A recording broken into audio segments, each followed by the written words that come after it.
相信您正打算开始饮用一壶高品质的白茶，请按照此步骤，从茶类、水温、投茶量、冲泡时间逐个确认后再开始冲泡，它们在很大程度上会影响最终茶汤的口感。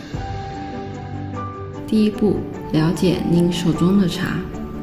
茶叶制作是很复杂的过程，与环境、土壤、气候、光照、降水都息息相关。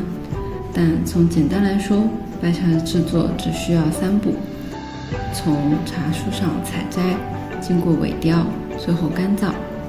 在中国，白茶根据采摘标准的不同而分为4个等级：只采芽头的白毫银针，1芽1叶至1芽2叶的白牡丹，1芽2、3叶的贡眉，以及1芽3、4叶的寿眉。另外，根据存放时间，也可以分为新茶和老茶。我们对老白茶的整个评判是这样：3年以上，存放3年以上的茶叫老茶，并不是粗枝大叶粗老的茶叶叫老茶。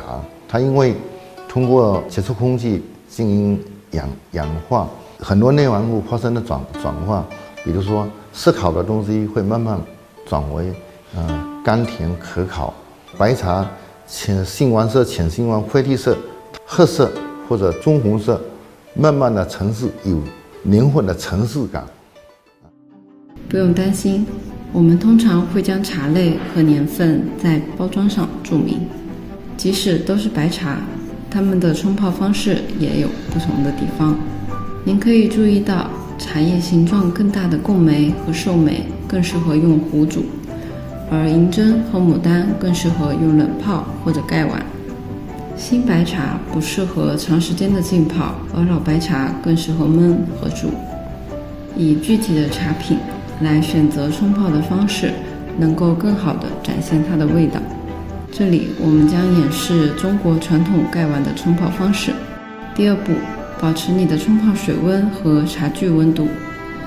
温杯是倒入高温的水，让茶具提前吸收好足够的热量，避免降低茶汤的温度。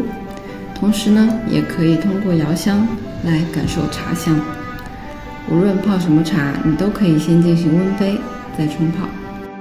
白茶的冲泡水温通常在90到100摄氏度。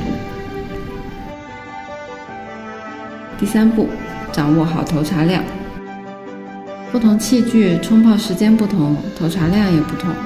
白茶与茶具容量的比例通常在1:30左右，而煮茶的时间长，因此不能放太多，否则滋味太浓，容易苦涩。如果您购买的是我们的试饮装，那么全部放入即可，这是最适合盖碗的投茶量。这里我使用的是120毫升的盖碗，投入5克的银针，此时需要确保盖碗处在温热的状态。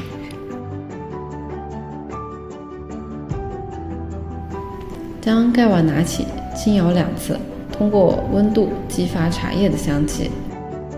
开盖闻香，这个时候的茶香是最明显且最浓郁的。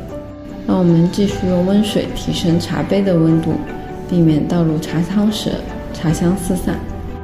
我们建议使用纯净水冲泡茶叶，水中的矿物质会与茶多酚类发生化学反应，影响口感，降低香气。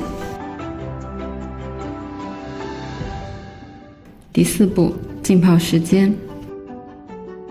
冲泡时控制水流，沿着盖碗杯壁环绕注水，慢慢地浸润所有的茶叶。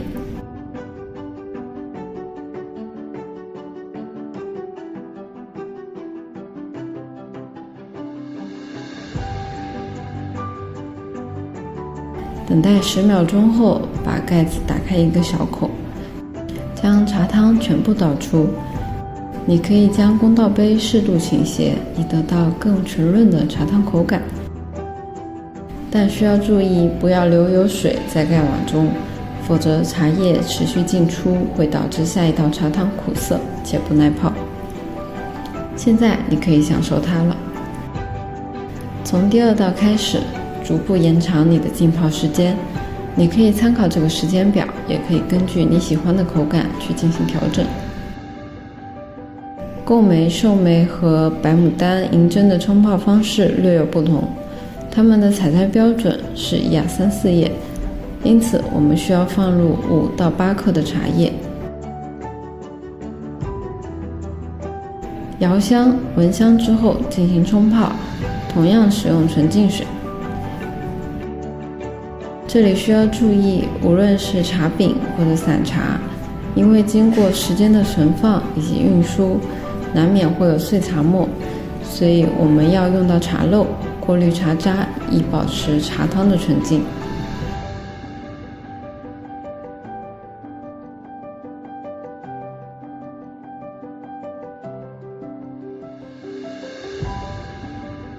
寿梅、贡梅等陈茶存放时间长，难免沾染一些灰尘，因此第一道作为润茶倒去不喝，同时呢也能加速茶叶的滋味释放，让第2道的味道更好。第2道我们沿着杯壁注水，适当拉高水柱，能够激发香气。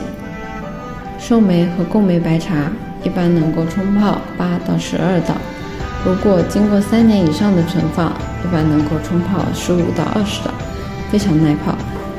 因此您可以在喝过几道之后，将叶底继续放入煮茶壶或者保温瓶中，放入足够的热水，时间设定在10分钟，加入陈皮调味，茶汤的口感会更加的丰富和饱满，果香馥郁。等茶叶的内含物质充分进出以后，茶汤会逐渐变成橙黄色，此时的口感为最佳。喝完之后，你也可以重复再煮2到3次。以上就是白茶冲泡方法的说明及演示，有任何问题欢迎通过私信或者评论区提出。所有的产品均可在正山堂官方的海外商城中购买到，感谢大家的关注。